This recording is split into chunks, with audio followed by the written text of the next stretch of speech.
দেশব্যাপী আবারও গণবিক্ষোভের মুখে পড়েছে ইরান সরকার। সে বিক্ষোভ থেকে উঠেছে দেশটির সর্বোচ্চ নেতা আয়াতুল্লাহ খামেনির পদত্যাগের দাবিও। স্থানীয় প্রশাসন পরিস্থিতি মোকাবেলার চেষ্টা করলেও এড়ানো যাচ্ছে না প্রাণহানি।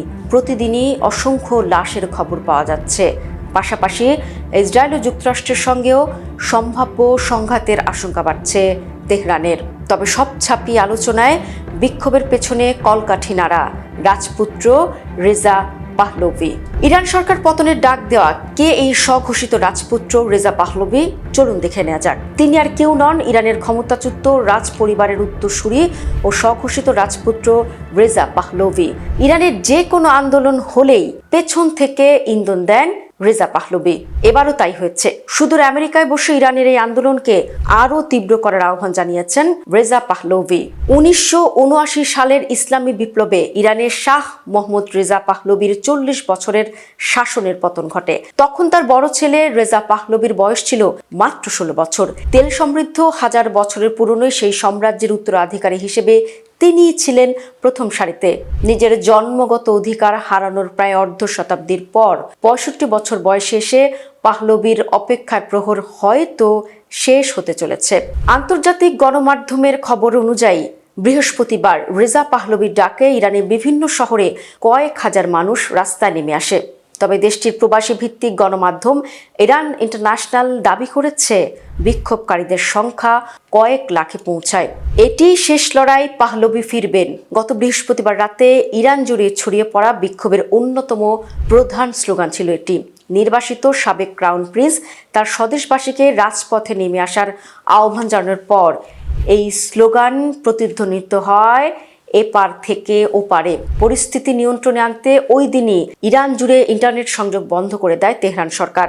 বিশেষজ্ঞরা বলছেন পাহলভির প্রকাশ্য আহ্বান বিক্ষোভের গতি ও ভাষা বদলে দিয়েছে। সামাজিক যোগাযোগ মাধ্যমের সরকার উৎখাতের ডাক নতুন করে গুরুত্ব পাচ্ছে, যা আন্দোলনকারীদের মনোবল বাড়িয়েছে। তবে এই যে রেজা পাহলভির কথা বলছি, তাকে নিয়ে কিন্তু বিতর্কের শেষ নেই। রেজা পাহলভির ইসরায়েলের সঙ্গে ঘনিষ্ঠ সম্পর্ক নিয়ে দীর্ঘদিন ধরে বিতর্ক রয়েছে।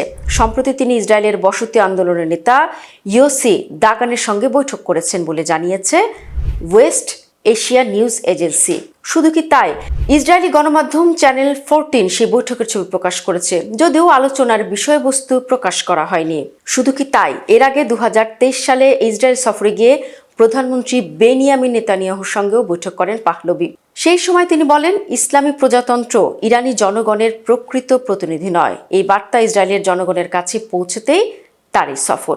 এরই মধ্যে ইরানের সর্বোচ্চ নেতা আয়াতুল্লাহ আলী খামেনি বিক্ষোভকে যুক্তরাষ্ট্র সহ বিদেশি শক্তির ষড়যন্ত্র হিসেবে আখ্যা দিয়েছেন। তবে এখানে একটি টুইস্ট আছে। মার্কিন প্রেসিডেন্ট ডোনাল্ড ট্রাম্প কিন্তু এক পডকাস্টে রেজা পাহলভিকে ভদ্র মানুষ হিসেবে বর্ণনা করলেও সম্ভাব্য নতুন শাসক হিসেবে তাকে এগিয়ে রাখতে চাননি। ট্রাম্প বলেন, ইরানের ভবিষ্যৎ নেতৃত্ব উন্মুক্ত প্রতিযোগিতার মাধ্যমে নির্ধারিত হওয়া উচিত। বিশ্লেষকদের মতে এতে কিন্তু বোঝা যায় যুক্তরাষ্ট্র এখনও পাহলভিকে সরাসরি সমর্থনের সিদ্ধান্ত নেয়নি। জানিয়ে রাখি, গত কয়েক মাসে ইরানি রিয়ালের ভয়াবহ অবমূল্যায়ন সাধারণ মানুষের জীবনকে চরমভাবে প্রভাবিত করেছে। বর্তমানে এক মার্কিন ডলারের বিপরীতে রিয়ালের মূল্য দাঁড়িয়েছে প্রায় 14,50,000, যেখানে এক বছর আগেও তা ছিল প্রায় 8,20,000। ইরান আমদানি নির্ভর দেশ হয়, মূল্যস্ফীতির সরাসরি চাপ পড়েছে নিত্যপণ্যের দামে। এ কারণেই তেহরান থেকে শুরু হওয়া ব্যবসায় সাধারণ মানুষের বিক্ষোভ দ্রুত 25টির বেশি প্রদেশে ছড়িয়ে পড়ে। আর এই সুযোগটাই কাজে লাগাতে চান রেজা পাহলভি। মধ্যপ্রাচ্যের রাজনীতি নিয়ে কাজ করা বিশেষজ্ঞদের মতে অর্থনৈতিক সংকট বিক্ষোভের সূচনা ঘটালেও এটি কিন্তু মূল কারণ নয়। বিক্ষোভের স্লোগান ও বিস্তার ইঙ্গিত দেয় ইরানের শাসন ব্যবস্থার প্রতি মানুষের গভীর ক্ষোভ জমে উঠেছে, যা এখন প্রকাশ্যে বিস্ফোরিত হচ্ছে। আর সেই বিস্ফোরণ যত বড় আকার ধারণ করবে, ততই লাভ রেজা পাহলভির জন্য। আর সেই অপেক্ষায় আমেরিকার ওয়াশিংটনে বসে দিন গুনছেন ইরানের স্বঘোষিত রাজপুত্র রেজা পাহলভি।